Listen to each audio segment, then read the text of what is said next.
Challenge দিয়ে বলতে পারি যে কোনো নামি দামি ডেজার্টকেও হার মানাবে আমার এই গোপন রেসিপি। মেহমান বসিয়ে রেখে বা হঠাৎ মিষ্টি কিছু খেতে ইচ্ছে করলে মাত্র 10 মিনিটে বানানো যায়, এতটাই সহজ। জাস্ট একবার খেয়ে দেখুন, কথা দিচ্ছি স্বাদ মুখে আটকে যাবে সুপার গ্লুয়ের মতন। আসসালামু আলাইকুম everyone, I am chef Ishika. Welcome back to আইফুড channel.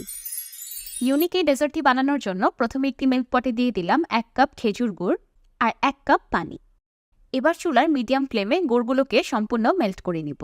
রসটাকে অতিরিক্ত রান্না করার প্রয়োজন নেই, গুড়গুলো মেল্ট হয়ে গেলেই চুলা থেকে নামিয়ে নেব। এবার একটি প্যানে দিয়ে দিলাম 2 টেবিল চামচ ঘি। ঘিটা হালকা গরম হয়ে যাওয়ার পর দিয়ে দিলাম 2 টেবিল চামচ কুচি করে রাখা কাঠবাদাম আর 2 টেবিল চামচ কাজু বাদাম। যে কোনো ডেজার্ট আইটেম ঘিয়ে রান্না করলেই আসল টেস্টটা পাওয়া যায়, তারপরও আপনারা ইচ্ছে করলে এখানে রান্নার তেল ব্যবহার করতে পারবেন।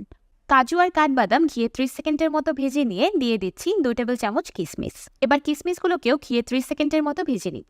ড্রাই ফ্রুটসগুলো আপনারা আপনাদের পছন্দ অনুযায়ী ব্যবহার করতে পারেন। এখান থেকে যে কোনোটা পছন্দ না হলে সেটাকে স্কিপ করতে পারেন, আর পরিমাণটাও আপনাদের ইচ্ছে অনুযায়ী বাড়িয়ে বা কমিয়ে দেওয়া যাবে। ড্রাই ফ্রুটসগুলো ভাজা হয়ে গিয়েছে, এবার এগুলোকে ঘি থেকে তুলে নিচ্ছে। এদিকে একটি প্লেটে নিয়ে নিয়েছি হাফ নারিকেল। এবার একটি কাটারের সাহায্যে নারিকেলগুলোকে গ্রেট করে নিব। দেখতেই পাচ্ছেন আমি শ্রেডেড কোকোনাট তৈরি করে নিয়েছি। আপনাদের হাতের কাছে এমন কোনো কাটার অ্যাভেলেবেল না থাকলে আপনারা এখানে নারিকেল কোড়াও ব্যবহার করতে পারেন। এবার অবশিষ্ট ঘিয়ে আমি শ্রেডেড কোকোনাটগুলোকেও ভেজে নিচ্ছি। নারিকেলগুলোকে অতিরিক্ত ভেজে লাল করার প্রয়োজন নেই, হালকা ভাজা ভাজা হয়ে গেলেই চুলা থেকে নামিয়ে নেব। এবার সেই একই প্যানে আবারও দিয়ে দিলাম 3 টেবিল চামচ ঘি। ঘিটা হালকা গরম হয়ে যাওয়ার পর দিয়ে দিলাম 4 কাপ চিড়া। এবার চিড়াগুলোকে ঘিয়ে খুব ভালোভাবে ভেজে নিব। এই সময় চুলার ফ্লেমটা লো আছে। চুলার লো আছে অনবরত নেড়েচেড়ে চিড়াগুলোকে ভেজে নিতে হবে, যেন সবগুলো চিড়া সমানভাবে ভাজা হয় আর প্রতিটি চিড়া ঘিয়ে খুব সুন্দরভাবে কোটো হয়ে যায়।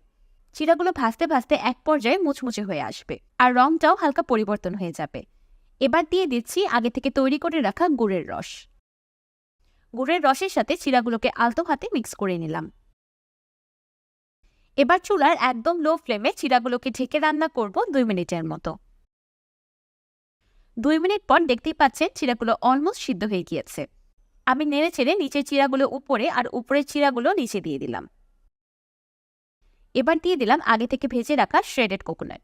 এই রেসিপিতে নারিকেল অবশ্যই ব্যবহার করার চেষ্টা করবেন, কারণ নারিকেল ছাড়া এই ডেজার্টটার স্বাদ একদমই অসম্পূর্ণ।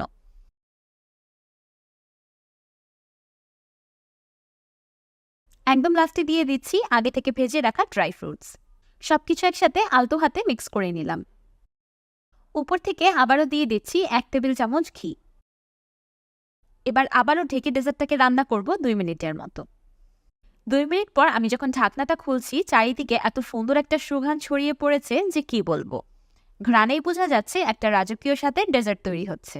অতিরিক্ত পানি অ্যাড করে চিড়াগুলোকে রান্না করতে গেলে চিড়াগুলো গলে যাবে, তখন টেক্সচারটা ভালো আসবে না। তাই চুলার লো ফ্লেমে ঢেকে রান্না করে আমি চিড়াগুলোকে সিদ্ধ করে নিয়েছি। এতে করে দেখতেই পাচ্ছেন ডেজার্টটা কত সুন্দর ঝরঝরে হয়েছে। চিড়াগুলো সম্পূর্ণ সিদ্ধ হয়ে গিয়েছে, আমার নারিকেলি জর্দা পারফেক্টলি কুকড। এবার এটাকে চুলা থেকে নামিয়ে নেব। চালের জর্দা পোলাও তো অনেক খেয়েছেন, একবার চিড়া নারিকেলের সাথে মৌসুমের খেজুর গুড় দিয়ে এইভাবে জর্দা পোলাও রান্না করে দেখবেন, স্বাদ মুখে আটকে যাবে। গরম গরম এই ডেজার্টটা আপনি যখন খাবেন আপনার মন প্রাণ একদম খুশি হয়ে যাবে। উপর থেকে কিছু পেস্তা বাদাম দিয়ে ডেকোরেশন করে দিলাম। দেখলেন তো কত ইজিলি তৈরি হয়ে গেল কত ইয়াম্মি একটা ডেজার্ট। খাবারের পর চালের জর্দা, দই, পুডিং, পায়েস, সেমাই তো অনেকেই খেয়েছেন। একবার এই ইউনিক ডেজার্টটা রেখে দেখুন, প্রশংসায় পঞ্চমুখ হয়ে যাবেন। খেয়ে কেউ বুঝতেই পারবে না আপনি এই ইউনিক ডেজার্টটি কি দিয়ে প্লাস কিভাবে তৈরি করলেন। আমি তো এমন এক প্লেট একাই খেয়ে নিতে পারবো, এই খাবারটা এতটাই বেশি মজাদার। আর ডেজার্টটি তৈরি করতেও সময়ও লাগে কম, খরচও কম। একদম উইন উইন সিচুয়েশন। খাওয়ার সময় নরম নরম চিড়ার সাথে যখন দাঁতের নিচে ক্রিস্পি বাদামগুলো পড়ে তখন খেতে অসাধারণ লাগে। মানে এটার স্বাদ মুখে বলে বোঝানো কখনোই সম্ভব না, আপনার খেয়ে তারপর বুঝতে হবে। আমি অনেক সময় রিকোয়েস্ট পেয়ে থাকি হেলদি ডেজার্ট আইটেম শেয়ার করার। যারা হেলদি ও সেই সাথে মজাদার ডেজার্ট আইটেম খুঁজছেন তাদের জন্য এই রেসিপিটা একদম পারফেক্ট। বাদাম ঘিয়ের পুষ্টিগুণে ভরপুর একটি ডেজার্ট, কোনোরকম চিনি বা অস্বাস্থ্যকর কিছু ব্যবহার করা ছাড়াই। আমার আজকের এই চমৎকার ইউনিক ডেজার্ট আইটেমটি আপনাদের কাছে কেমন লাগলো আমাকে অবশ্যই কমেন্ট করে জানাবেন। ভিডিওটি ভালো লাগলে একটি লাইক দিবেন আর আমার চ্যানেল সাবস্ক্রাইব করে আমার চ্যানেলের পাশেই থাকবেন। আল্লাহ হাফেজ।